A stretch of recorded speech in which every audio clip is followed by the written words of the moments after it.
Assalamu alaikum warahmatullahi wabarakatuh. This is Zishan and today we are going to discuss word there. तो students आज इस video lecture में हम discuss करेंगे word there को, कैसे हम इसको यूज़ करते हैं, क्या इसका रोल है और हम किस तरह इसको अपनी डेली कॉन्वर्सेशन में लेकर आ सकते हैं। तो चलें स्टूडेंट्स देखते हैं विदाउट टाइम वेस्ट किए। रोल नंबर 1 देखते हैं इसका। देयर ऐसे फ़िक्रों के शुरू में इस्तेमाल होता है जहाँ किसी नाउन या प्रोनाउन का किसी जगह पर मौजूद होने का तसव्वुर पाया जाए।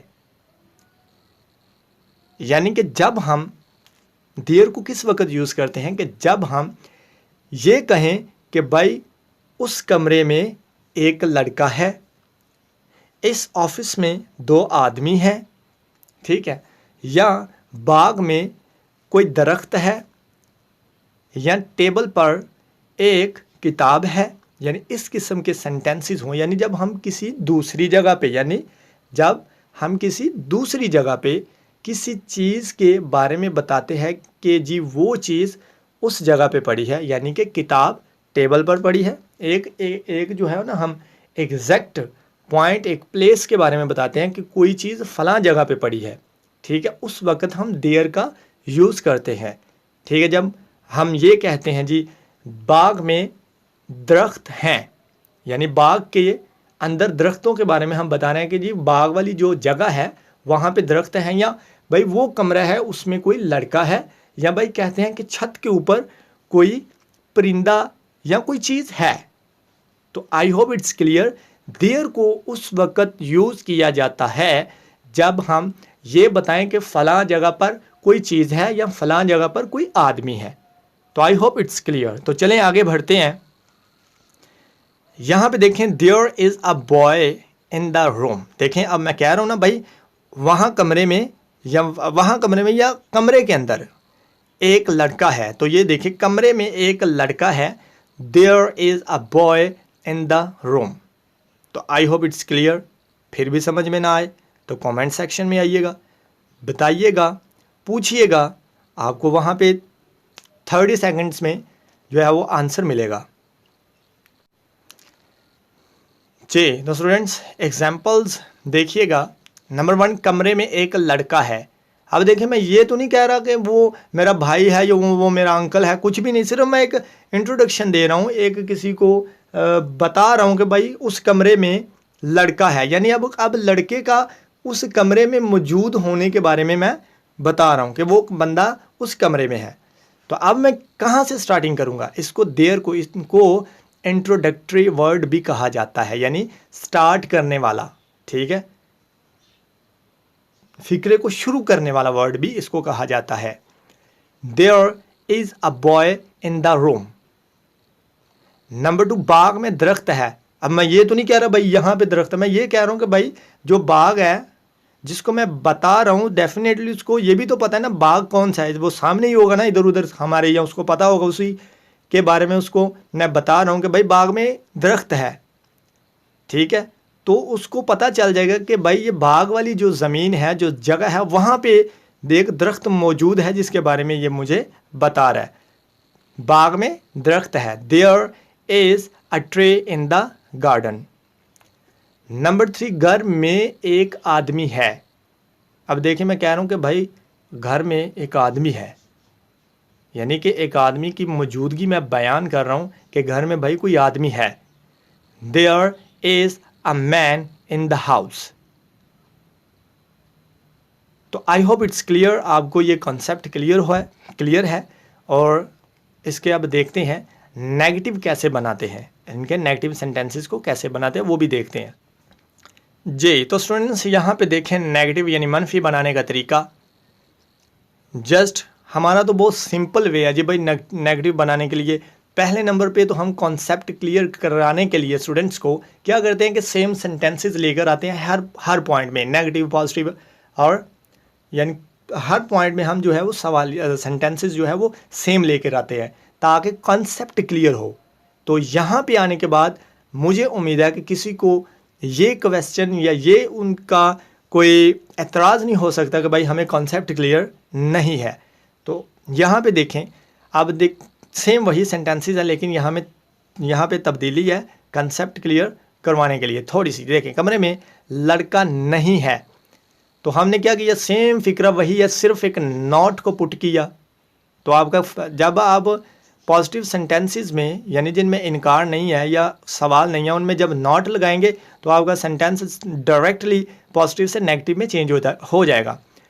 कमरे में लड़का नहीं है, there is not a boy in the room, just not को यहाँ पे ऐड किया। नंबर 3, घर में आदमी नहीं है, there is not a man in the house. तो देखें, यहाँ पे जब मैं नेगेटिव इसको बनाता हूँ या आप नेगेटिव इसको बनाएंगे, तो इसमें क्या करेंगे, सिर्फ हम नॉट को ऐड करेंगे। लड़का है, there is a boy in the room, तो ये सिंपल है। लेकिन जब मैंने इसको नेगेटिव किया तो मैंने क्या किया, सिर्फ इसके बाद नॉट को लगा दिया, तो ये हमारा टोटल सेंटेंस चेंज। तो आई होप इट्स क्लियर। अब देखते हैं नेगेटिव एंड इंटरोगेटिव, मनफी और सवालिया। जी, तो स्टूडेंट्स यहाँ पे देखें नेगेटिव एंड इंटरोगेटिव। नंबर 1, क्या कमरे में लड़का नहीं है। देखिए, क्या भी है, क्वेश्चन भी किया जा रहा है और इसमें इनकार भी है, दो ही चीज़ें बायक वक्त पाई जा रही हैं सेंटेंसेस में। तो इस किस्म के सेंटेंसेस बोलने के लिए हम क्या करते हैं जी, देखते हैं एग्जांपल में। Is there not a boy in the room, क्या कमरे में लड़का नहीं है। Is there not a boy in the room. तो अब हमने क्या किया, सिर्फ इसको उठाकर सेंटेंस के शुरू में लगा दिया, बस जी, यही सारा काम है। इसके अलावा कोई भी यहाँ और काम नहीं है, किसी को भी नहीं चेंज किया। देखें, सेम वहीं अपनी जगह पे है, ठीक है। ये जो मैंने नेगेटिव यहाँ पे डिस्कस किया, इससे पहले पॉइंट जो डिस्कस किया उसको देखना, उसके बाद इधर आना, तो आपको यही पता चलेगा कि जस्ट इसको सेंटेंस के शुरू में लगाया है, तो लगाने से हमारा टोटल सेंटेंस कहाँ में किस कैटेगरी में चेंज हो गया, नेगेटिव एंड इंटरोगेटिव। क्या कमरे में लड़का नहीं है, is there not a boy in the room. Number 2, क्या बाग में दरख्त नहीं है, are there not trees in the garden. तो देखें, यहाँ पे भी आर को उठाकर सेंटेंस के शुरू में किया, बाकी सेम फिक्रा है, कोई भी तब्दीली नहीं है। नंबर 3 पे देखें, क्या घर में आदमी नहीं है, is there not a man in the house. तो आई होप इट्स क्लियर। देखें, यहाँ पे जस्ट हेल्पिंग वर्ब यानी इज़ आर एम को सेंटेंस के शुरू में जब लगा देते हैं तो उस वक्त हमारा सेंटेंस सवालिया बन जाता है और नॉट अपनी जगह पर ही रहता है, तो ये बन जाता है नेगेटिव एंड इंटरोगेटिव। तो आई होप इट्स क्लियर। चलते हैं इसके दूसरे पॉइंट की तरफ, यानी नेक्स्ट पॉइंट की तरफ। जी, तो यहाँ पे स्टूडेंट्स देखें, हम डिस्कस करेंगे इंटरोगेटिव सवालिया। यानी अब हमने वैसे किसी से सवाल करना हो कि किसी से पूछना हो कि क्या कमरे में लड़का है, तो फिर हम कहते हैं is there a boy in the room. देखें, इज़ अपनी जगह पे है, सिर्फ हमने यहाँ से क्या चीज़ को ख़त्म किया है, वह है इधर से नहीं को ख़त्म कर दिया और यहाँ से नॉट को। तो देखें, एक वर्ड को हमने यहाँ से डिलीट किया है, यहाँ से ख़त्म किया है, ठीक है, रिमूव किया यहाँ से, और कुछ भी नहीं किया भाई, सेम फिक्रा वही है। पीछे वाले सेंटेंसेस को भी देखना और इसको भी देखना, आपको वाज़े और क्लियरली पता चल जाएगा कौन सी चीज़ को यहाँ पे ऐड किया है और कौन सी चीज़ को यहाँ से डिलीट किया है। तो चले पॉइंट नंबर 2 देखते हैं। क्या बाग में दरख्त हैं, are there trees in the garden.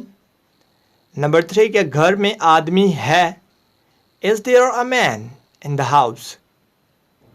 तो देखें, जस्ट हेल्पिंग वर्ब भी अपनी जगह पे, देयर भी उधर ही, सिर्फ यहाँ से नॉट को ख़त्म कर दिया, इधर से नहीं को ख़त्म कर दिया, तो हमारे सेंटेंसेस चेंज। तो students, I hope it's clear. फिर भी समझ में ना आए तो कमेंट सेक्शन में आकर आप पूछ सकते हैं। आपको 30 एंड 60 सेकंड्स में आंसर मिल जाता है। कमेंट सेक्शन में आए और पूछें। तो I hope this video lecture will give you a lot of information. तो मिलते हैं दूसरे वीडियो लेक्चर में। अपना बहुत सारा ख्याल रखिएगा और don't forget to like, share and subscribe. Thank you. अल्लाह हाफिज़।